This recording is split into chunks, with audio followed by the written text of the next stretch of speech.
Today, I want to talk about how Adam Aron was offered over $1 billion to let AMC go bankrupt. But Adam Aron declined this offer because A, he wants to save the AMC company, and because B, he wants to cause the squeeze and crush those short sellers. So stay tuned and let's make some money. Now I'll dive straight in with the key information. So, this article says that CEOs actually rake in huge sums when their companies go bankrupt. It says when companies go bankrupt, the misery is shared among many. Bondholders are wiped out, retirees see their pensions and benefits vanish, and employees lose their jobs. But some feel no pain at all. CEOs and other top executives of companies that go through Chapter 11 bankruptcy receive robust compensation in the form of salary, stock grants, and other benefits.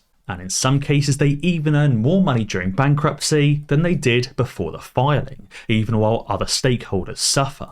It's the most unlikely fast track to a fat payout ever, and it goes on in spite of federal legislation meant to crack down on corporate honchos feasting while everyone else fights over crumbs. There's also been many cases of finance professionals bribing CEOs, and CEOs even bribing finance professionals to manipulate their stock price. Most of the time this flies under the radar, but every now and then the occasional CEO or the occasional finance professional ends up being caught. It says here the CEO of Axios Incorporated and a finance professional were indicted today on multiple charges for their alleged roles in a scheme to bribe stockbrokers and manipulate the share price. Adam Aron could have been the exact same, and Adam Aron would have received the largest payout of his entire life, offered over $1 billion.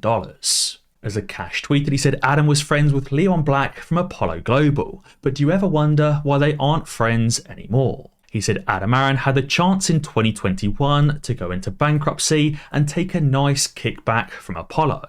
But he didn't because he wanted to save the company and those shareholders and cause the squeeze. It says here 3 big holders of AMC debt, including Apollo Global Management, are reportedly encouraging the company and Adam Aron to file for Chapter 11 bankruptcy. And these debt holders are promising $1 billion in debtor in possession financing that will keep the company running. So these so-called first lien bondholders would be the first in line to recoup in a bankruptcy, and stockholders are last in line.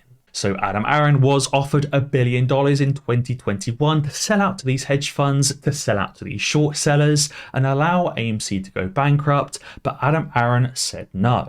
Adam Aron would have been on the receiving end of the largest payout in his entire life. He would have received a fat salary, some fat giant bonuses from the AMC company, and even kickbacks from Apollo Global Management, and likely kickbacks on top of the kickbacks from short sellers as well. Adam Aron could have just been another one of these CEOs to rake in huge sums when their companies go bankrupt. But instead, Adam Aron turned down this $1 billion because he wants to save AMC, and he also wants to cause the squeeze and crush those short sellers. We all know the easiest way for the shorts to win and never have to close out of their short positions would be to get AMC delisted. If AMC goes bankrupt, just like Silicon Valley Bank and Signature Bank, it's the quickest way to an OTC delisting you can ever possibly see. We saw the Silicon Valley Bank stock go from $100 per share down to only 15 or 16 cents per share in the space of about 2 or 3 weeks.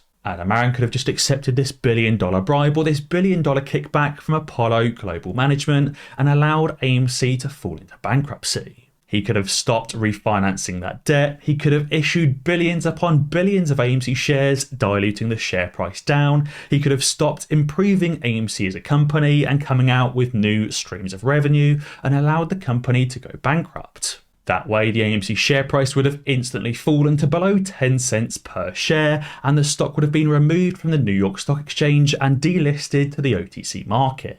Even with 90% of the shares held by retail investors, if Adam Aron just simply allowed AMC to go bankrupt, the job would be done. The stock price would have fallen overnight to below 10 cents per share, and AMC would have been delisted, even with 90% of shares held by retail investors. But Adam Aron decided not to do that. He decided to fight for AMC. He decided to fight for us, the shareholders. He decided to pay down debt to improve AMC as a company and make it less loss-making. And he decided to add new revenue streams to get AMC on the path to profitability. As Dave Murphy tweeted, he said the popcorn is great and the credit cards are too. AMC has about 2 or 3 quarters of cash remaining and hopefully in that time can become profitable and self-sustaining. He said the other side doesn't want this 10-for-1 reverse split because it would give AMC the cash to survive even longer, and therefore all the other side is trying to do is delay the AMC reverse split. They're trying to drag out this lawsuit and trying to prevent Adam Aron from coming up with other ways to perform the reverse split.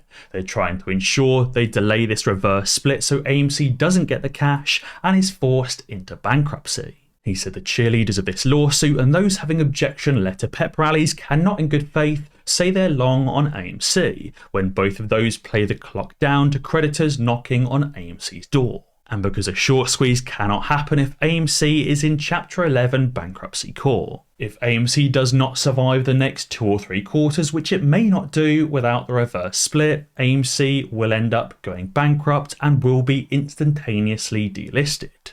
But if AMC performs this reverse split, gets an extra quarter or 2 of cash and becomes profitable and self-sustaining in that time, it practically guarantees the squeeze. Because at that point bankruptcy will be off the table, these short sellers will not be able to hang on to their short positions with the cost to borrow fee so incredibly high, and they will eventually be forced to cover. Because if AMC falls below 10 cents per share and gets delisted, even with a 10,000 or 20,000 or 30,000% cost to borrow fee, that cost to actually borrow those shares is negligible. But if AMC has a 10,000, 20,000% cost to borrow fee when the share price is at $30 and above, that pretty much instantaneously forces these shorts into closing out of their short positions. As Avi tweeted, he said, exactly, Dade, to say you're long and then try and prevent AMC from raising cash to fundamentally grow are 2 contradictory actions. By denying the reverse split, you're effectively forcing AMC into bankruptcy, which would get the share price below 10 cents per share and would end with AMC being delisted.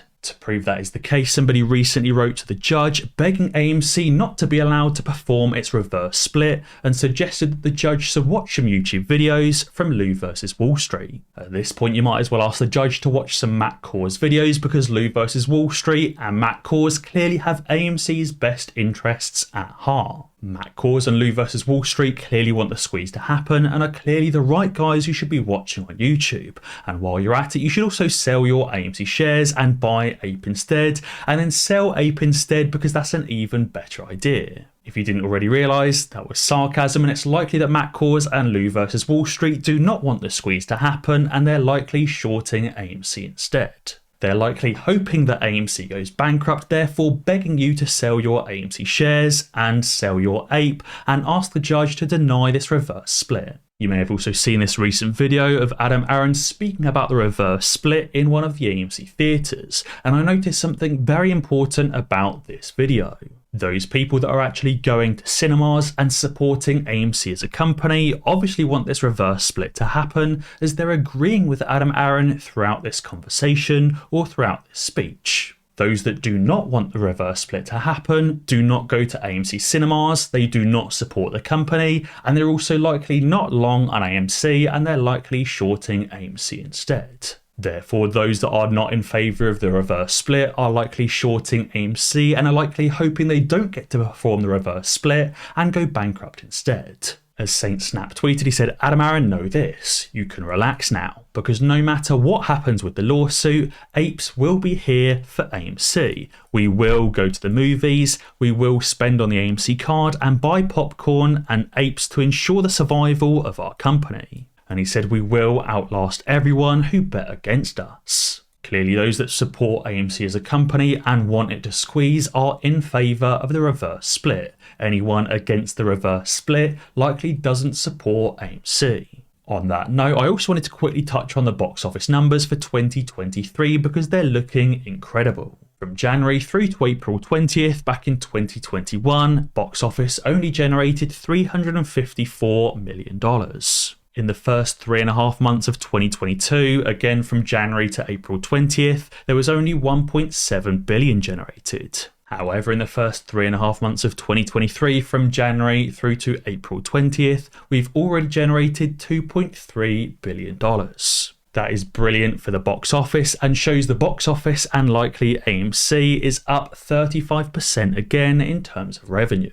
AMC is clearly clawing its way back and is generating more and more money, better than the first quarter of 2020. And this shows that AMC is continuing to improve and will likely shortly become profitable as well. And as I've said, at which point AMC becomes profitable, it practically destroys the short thesis as AMC will be self-sufficient. And as Crystal Ball tweeted, he said, "We're moving on up soon. The price increase will come as revenues are demonstrated to the market. Investors will want to buy in and push the price of AMC up." This article says that AMC growth estimates have been raised by the benchmark, citing box office performance. AMC reports its fiscal first quarter results before market open on May 5th, and it's likely that revenues will be once again up and profits will be up as well. And as Crystal Ball tweeted, he said he wouldn't want to be short on AMC, especially not on March 5th. Overall, Adam Aron had the opportunity to allow AMC to go bankrupt where he would have been handsomely rewarded,